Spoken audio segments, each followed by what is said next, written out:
Joining us now is FEMA Administrator Deanne Criswell. Administrator Criswell, welcome to Fox News Sunday. Shannon, thanks so much for having me on today. I know it was very important for you to get there on the ground and take a look around. You spent years as a firefighter, a first responder. How does that inform your assessment of what's going on the ground? I think the biggest thing, Shannon, for me is I want to get down on the ground, see for myself what the impacts are, and talk to people and hear what they're struggling with and what they think their needs are going to be. You know, my time as a firefighter and a local emergency manager before, all disasters, they start and end at the local level. And so for me to be able to make sure we're providing the assistance they need, I need to hear from them and see for myself. And I was able to do that over the last 2 days, working with the governor, traveling with the governor to assess the impacts and hear from people that really are going to have a long road to recovery.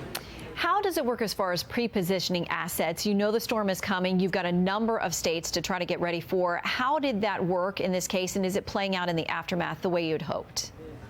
Yeah, it absolutely is, Shannon. I talked to the governor Friday before landfall to hear what his concerns were going to be, and then we started to pre-position resources to make sure that we were going to have what we needed in place.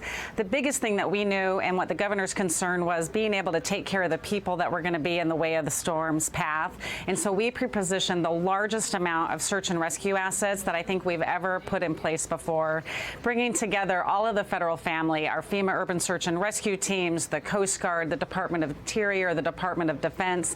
But this is just to complement the already really robust capability that Florida already had in place.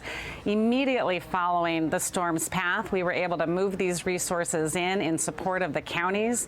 They went in the wee hours of the morning to begin those search and rescue efforts, and they are still out there today. And that's just one of the resources. We also sent in commodities that pre-position them, and we're moving them out into the impacted areas as we speak. The front page of the New York Times today talks about an issue in Lee County, hardest hit by this storm. They say there was a delay, an apparent violation of the meticulous evacuation strategy the county had crafted for just such an emergency. It may have contributed to catastrophic consequences that are still coming into focus as the death toll continues to climb. There are so many different entities involved here, local, state, federal, but when one section of the puzzle, it sounds like, may have gotten this wrong as far as warning residents when and how they needed to get out. How is that now playing out in Lee County? As we know, there's still water rising there. There are still people very much in need of rescue. You know, I think this storm, it was really dynamic and it was very unpredictable for a long period of time. Just 72 hours before the storm made landfall, Lee County wasn't even in the hurricane path, right? It wasn't even in the predicted zone of where it was going to make impact. And it continued to move south day by day. As soon as the storm predictions were that it was going to impact Lee County, I know that local officials immediately put the right measures in place to make sure that they were warning citizens to get them out of harm's way.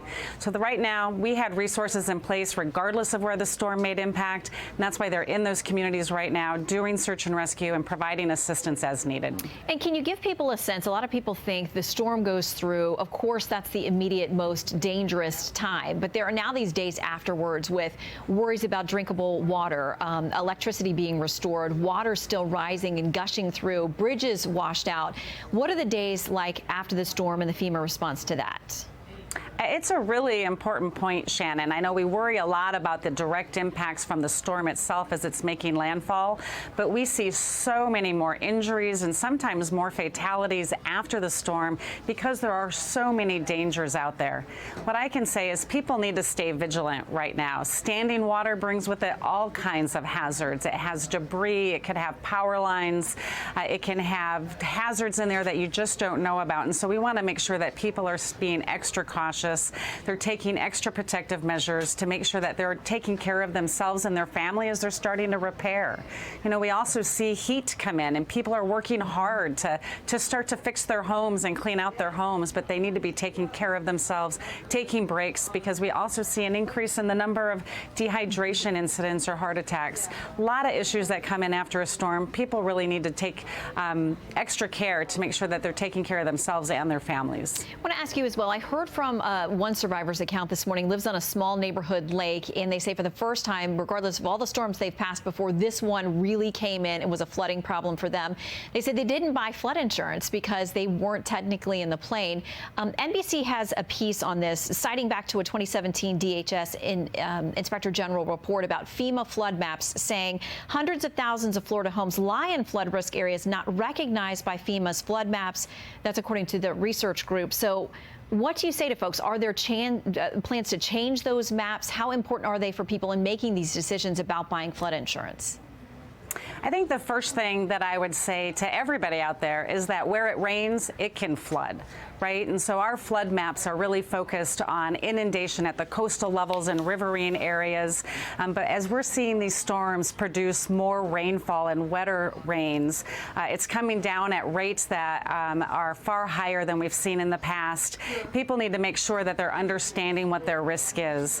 While we require flood insurance for certain areas, it is available for everybody to buy. And so insurance is one of those best tools that you can have. And again, if you're in an area where it rains, it can flood, and flood insurance is your best bet to make sure you can protect your belongings.